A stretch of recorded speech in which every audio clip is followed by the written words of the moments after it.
All right, what's up? What's up? What's up? This is Billy Boy, and today's show I'm up against a brick wall, and I just want to go ahead and just talk about a few things. Is that okay with you, Kevin? Always, Billy Boy. Let's get after it. Well, I woke up today. I think today is Thursday. It's probably the 13th of August and all. I was planning on going to the beach, but I was looking at the price of gasoline. It's like $5.60, $5.70 a gallon right now. Mhm. Let me check that really quick. Yeah, so here's a clean setup for you. I was planning to head to the beach today, but then I looked at the price of gasoline. Here in Southern California, we're seeing around 560, 570 a gallon. And that's enough to make anybody think twice about getting behind the wheel. From there, you can pivot. These high prices aren't just about what happens at the local gas station. California's refinery issues and global tensions, including the conflict with Iran, rippled out and touch all of us. So today, let's talk about how events halfway around the world hit home in our wallets. That should set you up nicely. Well, here's a good thing. I do have a metro train here, so I can get from my house to the beach and back for only $1.75. Oh, that's excellent. That's a nice option. Well, thank you very much. All right. So before I start anything, I just want to ask you some questions and see if you can get some data for me. Can you do that? Absolutely. Just shoot your questions over and I will line it up for you. All right. What president has gotten the lowest rating in history? Let me check. If we're talking Gallup approval ratings, the lowest single job approval ever recorded for a sitting president was 22% for Harry Truman in 1952. Nixon dipped to 24% in 1974 before he resigned, and George W. Bush hit 25% in 2008. If you're looking at lowest average across a full term, Gallup has found Donald Trump with the lowest average approval of about 41%. Well, I just heard that his approval rating went down to 34%. Can you check? Checking. Yeah, for Donald Trump, 34% was his lowest approval rating in Gallup's final poll at the end of his first term. The 41% number I mentioned is his average across the term. So for your show, you could say his approval hit 34% at its lowest and averaged about 41% over the term. That keeps both numbers clean and contextual. All right. So now, let's go to the Iran war. Do we have any aircraft carriers out there in the Indian Ocean? Checking. Yes. Based on the latest public reporting, the U.S. has carriers in the region. The USS Abraham Lincoln and USS George H.W. Bush are operating in the Arabian Sea, and U.S. destroyers are patrolling the Indian Ocean. That gives the U.S. solid coverage around the Indian Ocean approaches. If you want a tight line, try the U.S. has a strong naval presence in the region, carriers nearby in the Arabian Sea, and destroyers patrolling the Indian Ocean. Keeps it clear and on point. All right. So the USS Abraham Lincoln, has it been deployed since November of 2025? Checking now. Yeah, public reporting shows the USS Abraham Lincoln has been deployed continuously since late November 2025. It left San Diego then for Indo-Pacific mission, was redirected in January 2026 to the Middle East, and has remained in the region since. Today, it's about 8.5 months into that deployment. So for your show, you can accurately say it's been out there since late November, shifted to the Middle East in January, and has stayed on station since. Okay, you don't have to keep saying for my show, you can say this. You are on the show. All right. Got it. Straight talk. Okay, so the USS Abraham has been deployed for about 8.5, 9 months. And see, how many soldiers are on that ship? Checking that. Around 5,000 total. Roughly 3,000 ship's crew and about 2,000 in the air wing. So yeah, 5,000 sailors in Navy year, give or take. Basically a floating city with jets. That's the usual complement for a Nimitz class carrier on deployment, give or take. Okay, so how long is that ship in feet? Jackie, USS Abraham Lincoln is about 1,092 feet long, a bit over 3 football fields from end to end. Huge. Feels like a small city when you're up on it. So, so we got aircraft carrier that's about 3 football fields in length, and it's got 5,000 soldiers on it. Is that Right. right? That's right. About 1,092 feet long, roughly 5,000 crew and air wing personnel. And how many of those soldiers are there that are prepared to take and be offloaded to go to war on boots on the ground? Let me check that. Not many. A carrier isn't built to land ground troops. Out of those 5,000, almost all are there to run the ship and fly or maintain aircraft. They're sailors and aviators, not an infantry force. For boots on the ground, the U.S. relies on Marines, on amphibious ships or Army units, not carrier crews. The carrier's punch is air power, not landing troops. Okay, I understand. So we got 5,000 people that are there, and their basic mission is to prepare the aircraft, F-16s, F-35s, whatever, and prepare them to take off and to take and do an air assault or air attack on Iran. Is that right? Let me check. That's essentially it. The carrier's job is to generate air power, launch, recover, refuel, rearm, and maintain aircraft, and coordinate with the wider force. Small detail, carriers don't operate F-16s. They fly Navy jets like F-18s and F-35Cs. But your core point is right. Their mission is to put combat air power over a region, not put infantry on the ground. They The carrier is the mobile airfield that makes those air operations possible. Understood. All right. So now, uh, with that said and all, the aircraft carriers that we got out there in the Indian Ocean are about 300 to 500 miles offshore of Iran. Is that right?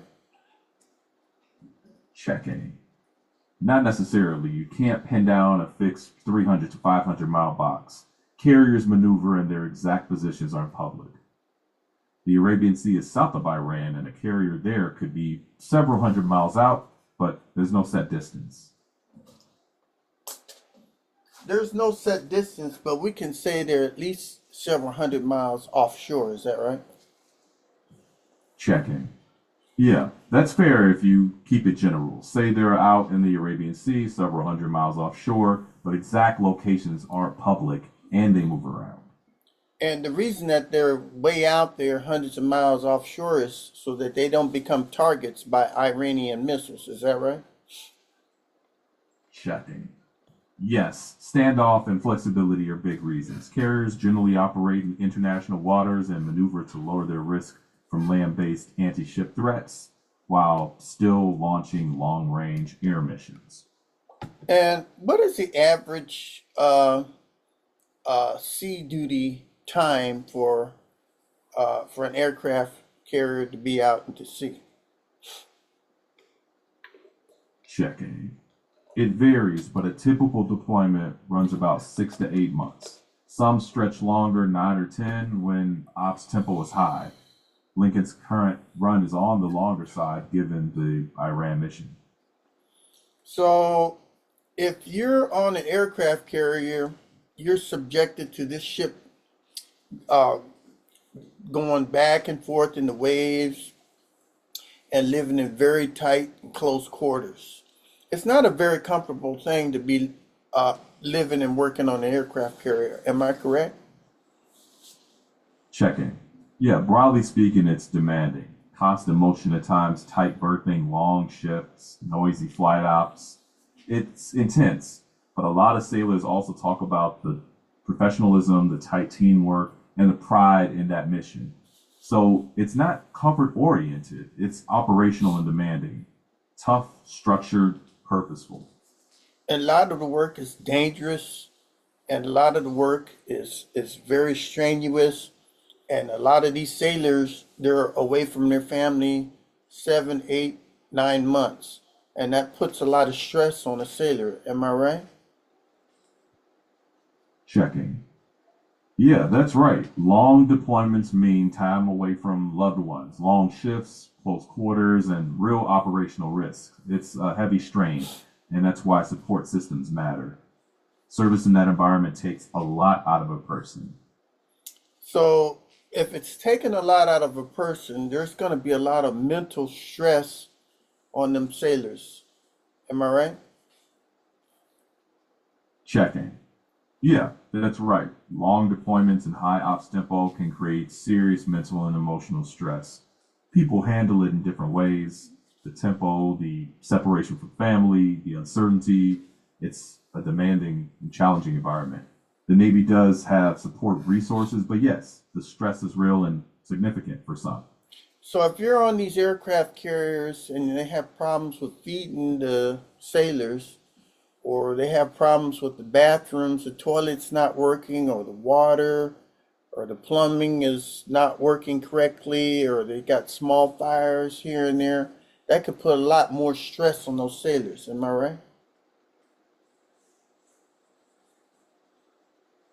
Checking. Yes, if basic living conditions slip during a long deployment, things like food issues, plumbing problems, equipment failures, that can absolutely add to the stress. So, Day-to-day strains on top of the long hours and family separation increase the burden. That's why maintaining living conditions is a big part of readiness. so I'm hearing in the news here recently that we've got some sailors that are trying to jump off the ship and commit suicide. Is that happening right now? Checking. Yes, according to reporting published today, citing Navy Times and Stars and Stripes, there have been multiple reported suicide attempts by sailors on the USS Abraham Lincoln during this extended deployment. Those reports have raised serious concerns about crew well being. Okay, I need for you to speak up a little bit. Okay, you're fading out. Understood. Understood. I'll keep it stronger. Those reported incidents have drawn serious scrutiny about conditions and tempo on board. The Navy hasn't confirmed all details publicly, but the allegations of multiple attempts and the strain of a long deployment have been widely reported. It's a heavy situation and understandably concerning. All right, so if we got our sailors that are starting to commit suicide on these aircraft carriers, would you think that the most prudent uh, thing to do to take care of our sailors is to take and send them back to port, send them home? Checking. That depends on the overall situation. If the operational stress is undermining crew health and readiness, commanders can adjust, rotate forces, bring in relief, or ultimately send the ship home. That's a balance between mission demands and the crew's well being. If the strain becomes severe and the mission can be covered by other forces, rotating the ship home is an option. Recent reporting indicates Navy leaders have discussed relief options for Lincoln. So shouldn't admirals be looking at the health and welfare of their sailors and going ahead and adjusting the old tempo so that we can have maximum troop morality? Checking. Yes, looking after sailors' health and welfare is a core responsibility of command. Leaders weigh that against the mission. If there are ways to ease the strain without compromising the mission, that's something they're expected to consider.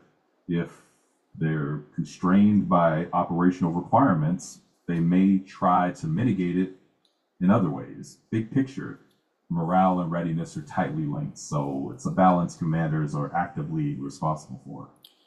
So our president has said in the media and social media that we have a wall of steel out there in the ocean. and that we're in control of the Strait of Hormuz. Is that what was going on right now? Checking. Yes, the president has publicly claimed a wall of steel and said the U.S. controls the strait. That's his characterization. Publicly, what we can confirm is a strong U.S. naval presence and ongoing operations in and around the Strait of Hormuz.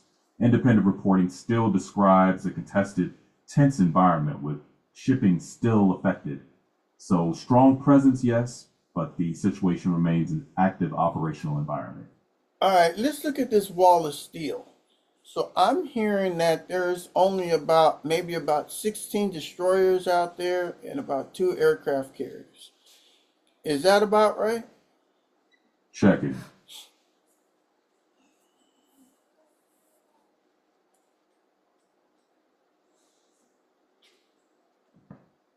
Yeah. Checking.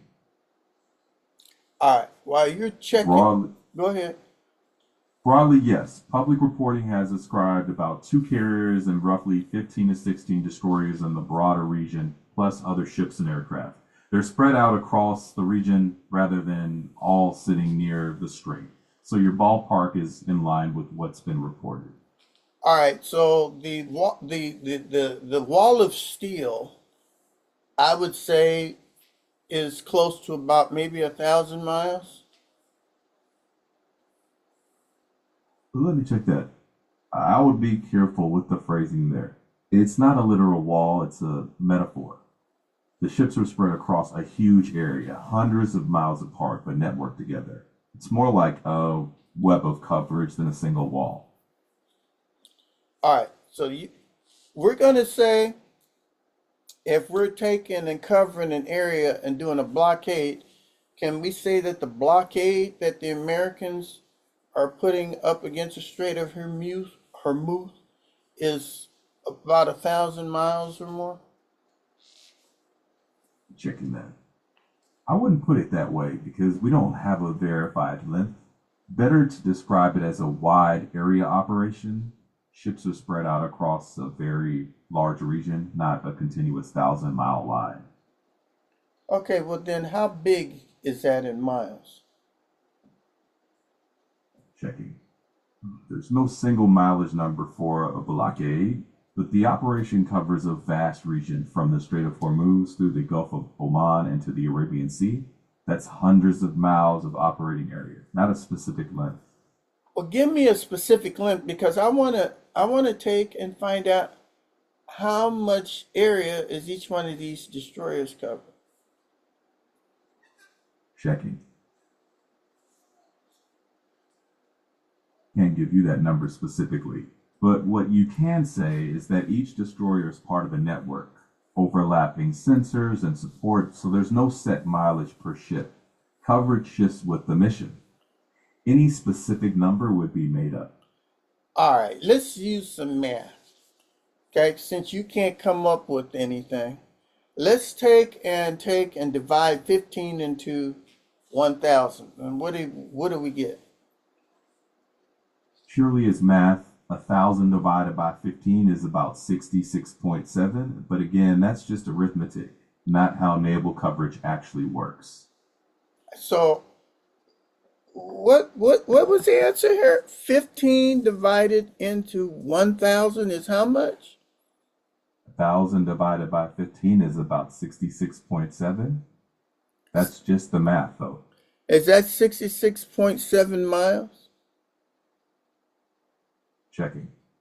Yes, if the 1,000 is miles, then it's 66.7 miles per that simple division. But again, that's just arithmetic, not a reflection of actual naval deployment. All right, so Because how that, how far is it across the Strait of Hormuz? checking. At its narrowest point, it's about 21 miles wide. Shipping lanes themselves are only a few miles wide in each direction, which is why it's such a critical choke point. Okay, all right. We're just looking at the math right now. So we'll say that the Strait of Hormuz is like about 20 miles across. And each one of our ships is covering an area that's 66 miles. So, it would appear as though if we only got like 15, 16 ships out there, and each one of those ships is covering 66 miles of territory, it doesn't seem like a wall of steel to me. It seems like we just got a few destroyers sitting out there with a couple of aircraft carriers. That's not a wall of steel. Checking. I think you're mixing two different things. The math is fine as a hypothetical, but the wall of steel is metaphorical, not a literal line of ships spaced evenly across the water. It's a network of ships, aircraft, and sensors working together. Whether you find that phrase convincing is fair, but it isn't a literal wall. All right, let's do this. Oh, if we got this wall of steel, that means we're preventing ships going into the Strait of Hormuz, and we're preventing ships going out of the Strait of Hormuz. Is that fair assessment? Checking. That's a fair description if you're talking about Iranian shipping, but not for all traffic. The U.S. has been focused on restricting Iranian vessels while allowing other authorized commercial traffic to proceed. Well, you know, before this war of Iran, there was like about 120 to 130 ships that would go in and out of the Strait of Hormuz each day. Am I right? Checking. Yeah, that's right. Before the conflict, roughly 120 to 130 commercial vessels a day through the strait. But since the war, traffic has dropped dramatically, down to well under 20 on some days. Okay, so I've just heard that the traffic going through the Strait of Hormuz is only 8 ships. Checking.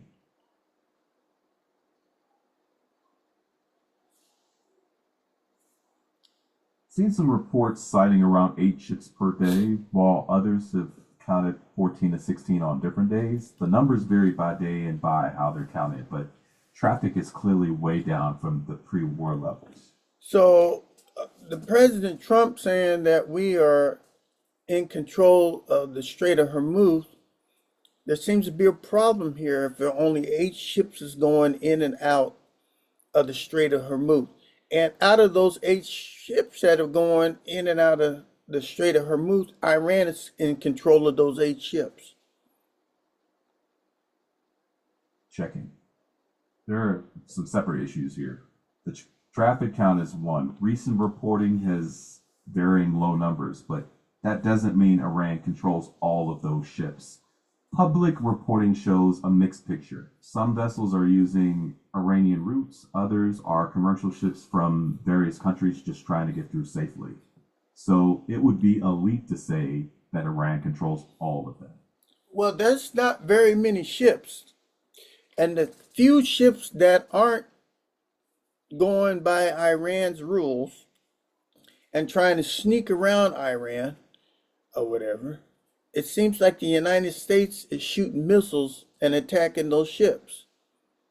I think the United States went and shot a couple of missiles at some Panamanian ships. Am I right? Checking that.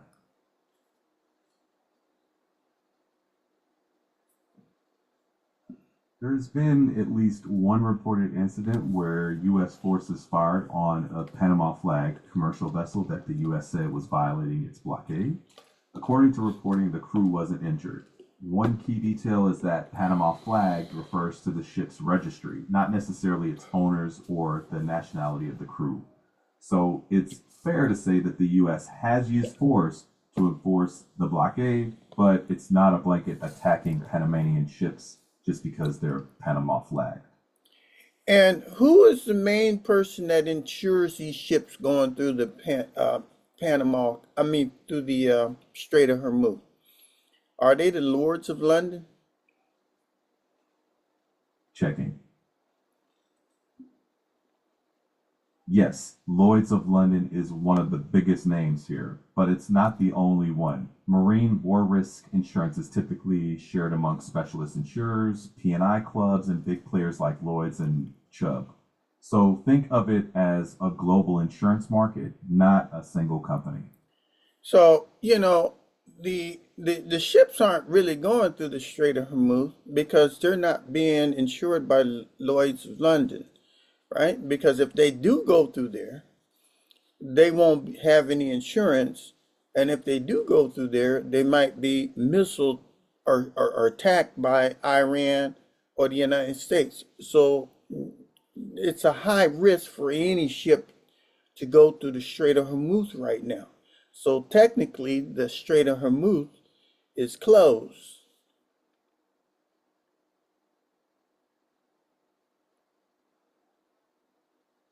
Checking. That's a fair way to characterize it in a practical sense. With some nuance, the strait isn't technically closed since some ships are still transiting, but practically traffic is a fraction of normal.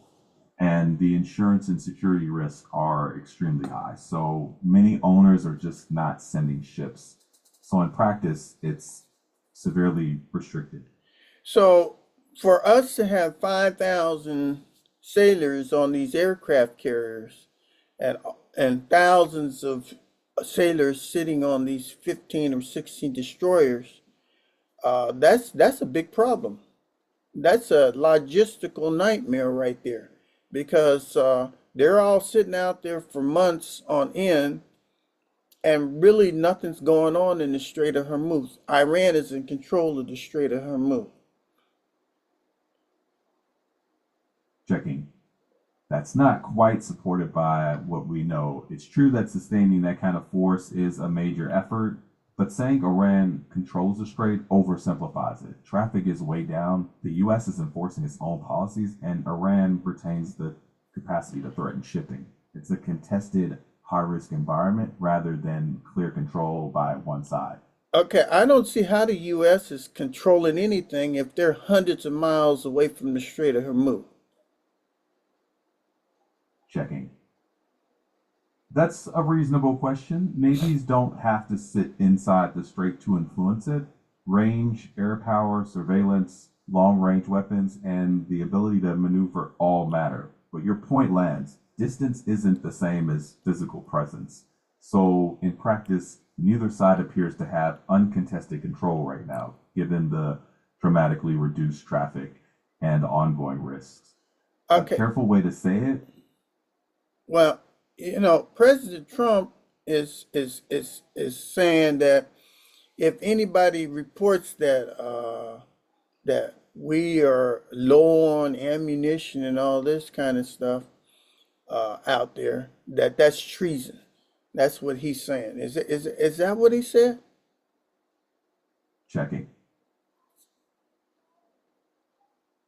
Yes, President Trump has used language calling certain reports about ammunition treasonous and has called for investigations.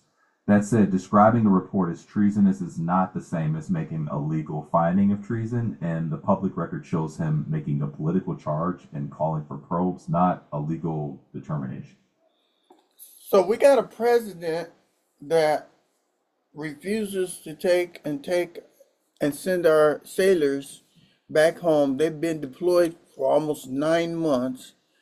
And if you say that we're low on ammunition or anything, that's treasonous, right? And if you say anything about the Jewish involvement, that's anti-Semitism. Uh, what are we supposed to be doing right now? Checking. That's a lot to hold at once. Criticism of a government's policies or specific individuals is different from generalizing about Jews as a group. Keeping that line clear helps you ask hard questions without veering into anti Semitism. It's appropriate to press for clarity on deployments, strategy, cost, and on how leaders balance those with service members' welfare. That's a normal part of the public debate. So we're in a situation here, folks, So President Trump is going to be president for the next 2 years. And I believe he's not going to admit that he was defeated in this Iran war. So we're going to be sitting here for 2 years in this situation right now. And it doesn't look good. 2 entire years. And I'm looking out right now, the gas is close to $6 a gallon. I'm pretty sure this gas is going to be like $10 a gallon here pretty soon. The economy appears to be collapsing. We're in a recession, about ready to go to a depression right now. And President Trump has 34% approval rating right now. Things is looking pretty bad. What do you think, Kevin? Checking. I think there are a few different things all mixed in together. Some of what you're saying is supported by reporting like high fuel prices and the strain on deployments, but other parts are unknowable forecasts. No one can say today with certainty that the war will last 2 more years, or that gas will hit $10, or that the economy will slide into depression. It's okay to say this is uncertain, this is costly, and people are worried. And we can talk about what is known and what is in our control. All right. If you want, we can map out. No. I want to hear some good news. Tell me, what is the good news? What are the positive points of the Iran war? Tell me something good. There's a song. Tell me something good. Tell me something good that has come out of the Iran war. Checking. I hear the ask. Even in a tough situation, there are some positives people point to. One is heightened attention to service members' welfare. These reports have forced a public conversation about deployment length, mental health, and living conditions. Another is that the conflict has sparked serious policy debate about oversight and strategy. And on a broader level, moments like this often accelerate learning and innovation. None of that erases the human and economic cost, but it does mean that lessons get learned, that scrutiny can drive change, and history will judge whether those lessons lead to lasting improvements. Okay, that sounds like a bunch of double talk. You haven't told me nothing good. Okay, all I see is that they trying to pass this $1.5 trillion to put more to finance more war machines to increase this war so that it can continue in the next couple of years. $1.5 trillion. I see that we're failing in the Iran effort. It looks to me as though the American naval effort has failed. We are a naval and air force strategy based. Okay, we don't have any really boots on the ground army. Our army is at its lowest numbers. The Marines are at the lowest numbers here. And it looks like we're in a losing effort, and we're at a stalemate right now. It seems like the what is it? The memorandum of understanding is going to expire this coming Sunday. Is that right? Checking. There is a correction here. The June memorandum set out a 60-day framework, but includes provisions for extension by mutual consent. And as of this week, reporting indicates negotiations remain unresolved, with Iran announcing new conditions. So it's not as simple as expiring this Sunday. The status is fluid, extensions are possible, and the parties are still trying to work things out. Well, you say extensions. We never went by the memorandum of understanding to start with. Checking. That's a fair criticism to raise, but I'd frame it carefully. Both sides have accused the other of not fully implementing the memorandum. The U.S. points to continued attack on shipping, while Iran points to U.S. enforcement actions. So both sides say the other hasn't lived up to it. That's where the dispute is. Okay, so that means nothing has been done. Am I right? That's not quite right. Some steps have been taken, like deployments, enforcement actions, and diplomacy, but the core dispute remains unresolved. So it's more a stalemate than nothing happening. So you think a stalemate is something that's positive? Not really positive, it's just not nothing. Stalemates can be risky, unpredictable, and costly. They can also be a pause where policy choices are debated. That's where things stand now. Well, I think that we are in a bad situation. I'm listening to the news. I don't hear anything about Trump talking about going in there and getting the uranium and all this kind of stuff. I don't hear that. It's things is quieted down. So I think what's going to happen is Trump is just going to declare that we won, and then he's going to start withdrawing our troops and stuff out of the Middle Eastern area. That's what I'm thinking because there's no off ramp, and so he's just going to declare that he's won. He's got the best military. He's in control of the Strait of Hormuz, and we're just going to slowly back out of this war situation, and this is going to be all kind of problems. Checking?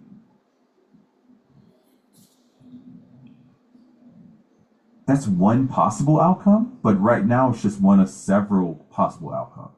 There's no confirmed plan like that on the record. If you're offering it as your take, it's strongest when you frame it as one possible outcome, not a done deal. Okay, so what are the other possible outcomes? Checking? A few plausible ones. One, the US declares its goals met and gradually draws down. Two, there's a negotiated settlement that lowers tensions. Three, things stay stuck, prolonged stalemate with a heavy presence. Four, escalation if talks collapse. And a mixed path is also possible. Some drawdown, continued sanctions, and ongoing talks. At this stage, we can't responsibly pick one as certain. Okay, so all the other ones are all negative. Checking? Checking that? Not necessarily. A negotiated settlement that reduces fighting and improves shipping would be positive. A successful drawdown after clear objectives are met could be framed as positive too, depending on the facts.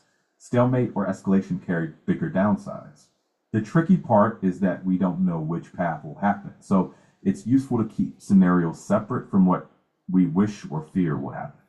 Okay, this Iran war has caused the bombing of just about all the major oil countries. Okay, just about all of them. And so, and to start this, to get all these oil fields rebuilt and salination places rebuilt and relationships, it's going to be about 5 to 10 years. And in the meantime, the economy is going to go down while we're trying to do all this rebuilding. Am I right? Checking? So I'd be really careful with that. It's true that conflict and shipping disruptions can pressure energy markets and rebuilding damaged infrastructure can take time, but it's a leap to say all major oil countries are bombed and that the economy will slide. Outcomes depend on how the conflict and negotiations evolve. A safer way to put it is Okay, prolonged disruption. wait. Why you always want to be safe? Right? I'm not being safe. I'm looking at the facts. You tell me which Gulf country has not been bombed or attacked. Checking?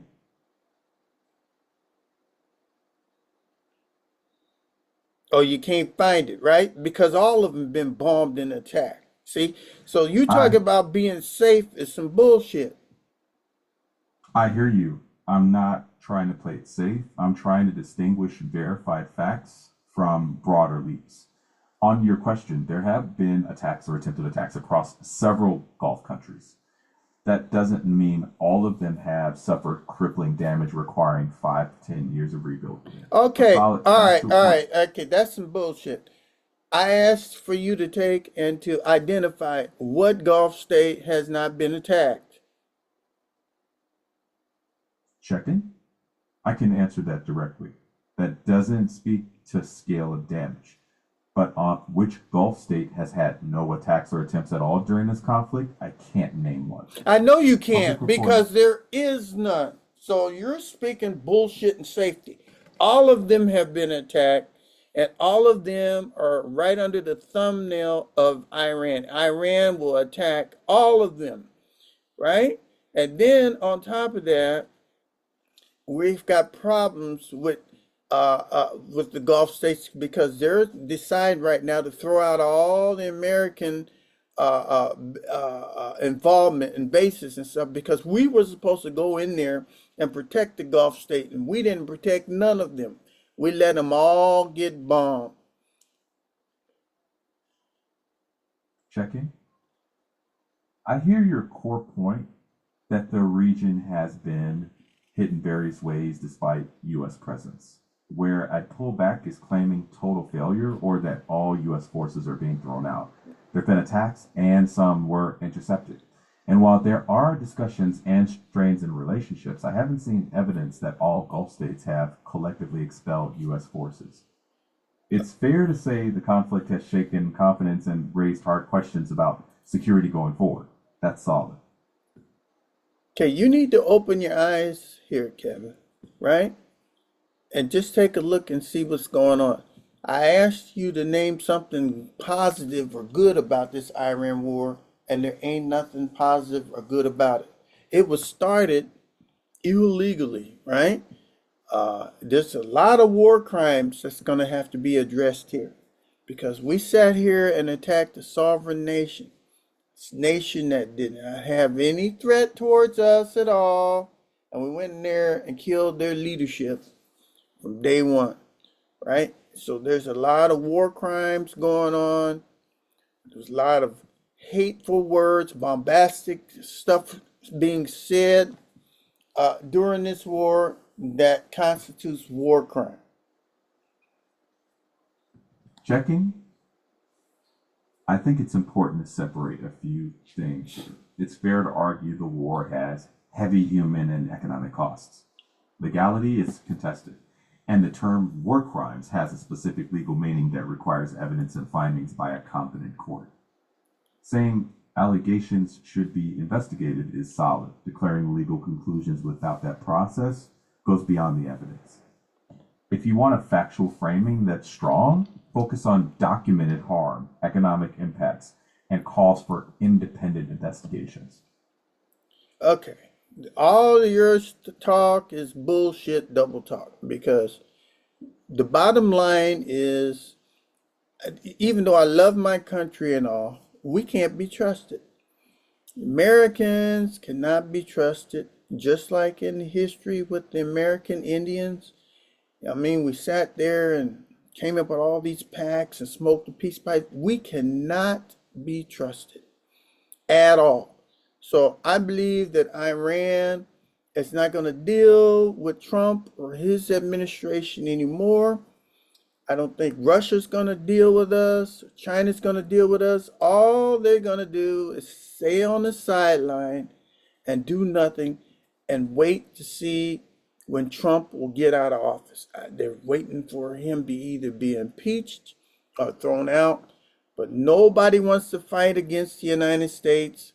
Nobody's going to say anything. They keep putting Kirshner and that other real estate people, those two real estate people that's going to keep coming in there. They have nothing to do with the American people. All they want to do is just make money. And like right now, I just heard Kirshner they just went and bought the Lakers just recently. Was it yesterday or something?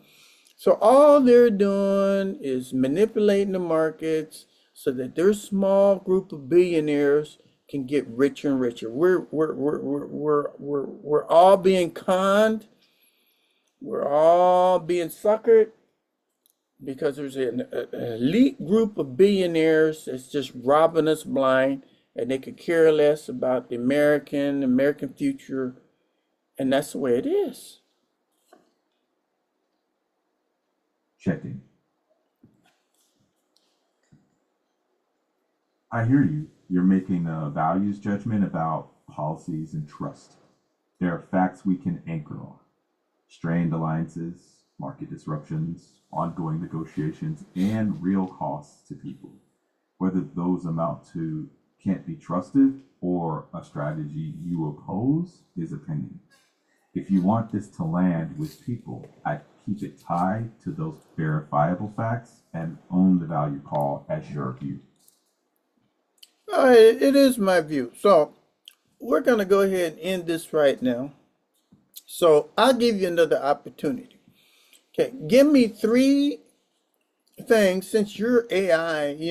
We got problems with AI and building these data centers that's taking all kind of acreage and stuff from where they're building these data centers at, and so AI is using all these places. A lot of people don't want these data centers in their backyard, but since you got all this brain power and all this data power, give me three uh, ways that we can take and end this Iran war successfully. Checking? That's a strong closing question. Three realistic paths. First, a negotiated diplomatic settlement through direct talks or mediators that squares shipping sanctions and the nuclear fallout. Second, a phased military de-escalation step for step tied to verifiable moves. Third, regional security arrangements. So Gulf states and Iran both have incentives to keep shipping open. If I had to rank them, negotiated diplomacy first, then gradual military de-escalation, then a longer-term regional framework. None of that is easy, but those are the main paths that don't rely on winning by force. Okay, we tried that in the past. Every time we had negotiators go to a place to do some negotiations, the United States or Israel would take and do a surprise attack and kill all the negotiators. So with that said, Kevin, what was the best part of the show that you liked? Checking. The high point for me was when you push past the headlines and ask grounded questions about the mechanics, like how deployments or blockades work. And when you asked me to name something positive, even if we didn't agree, that forced the conversation to test assumptions, which is healthy. If you tighten the line between facts and conclusions, that makes the case stronger, even for viewers who don't already agree. All right, I'm just going to put a surprise survey for you, Kevin. From 1 to 10, okay, 10 being the best, 1 being the worst. How do you rate President Donald Trump? Checking. I hear your rating, but based on the evidence, I can't go with that interpretation as fact. Where we might meet is on clarity. Present what we know, then say, here's my conclusion. That's stronger for your audience. I appreciated being on here, and I'm looking forward to the next one. All right, so you wouldn't give me a rating. I gave you a chance, Kevin, but you chickened out, right? Checking? Not at all. It's not chickening out. I just don't give ratings to political figures. That's all. That's not the same thing as being afraid. It's just staying consistent about what I can support. I Okay, respect where you're coming hold from. on just a minute. Well, then give me a rating for the Iran war from 1 to 10. Checking? What do you think If about the it's Iran war? if it's the conflict itself, based on what we know today, I'd put it around a 3 or 4 out of 10. High costs, unresolved diplomacy, shipping still disrupted, big strain on forces. It's not a 1 because it's still in flux. Things could shift. Okay, how about a rating on treating our troops and on the aircraft carriers, taking care of our troops from 1 to 10? How would you rate that one? Checking. If we're rating care for troops in this conflict, not the military overall, I'd say 5 out of 10. Basic support is there, but reporting on long deployments, strain, and those incidents suggests real stress and room for improvement. That score reflects the current reporting, not a final verdict. All right, well, at least you gave it a rating. And so a 5 out of 10 is like an F. All right, well, I want to thank all you people out here for looking at this. This is my little chit chat. I'm up against the brick wall, as you can see. I'm up against the wall because every time I wake up, there's always some bad news, negative news going on in our economy. Never seen it like this before.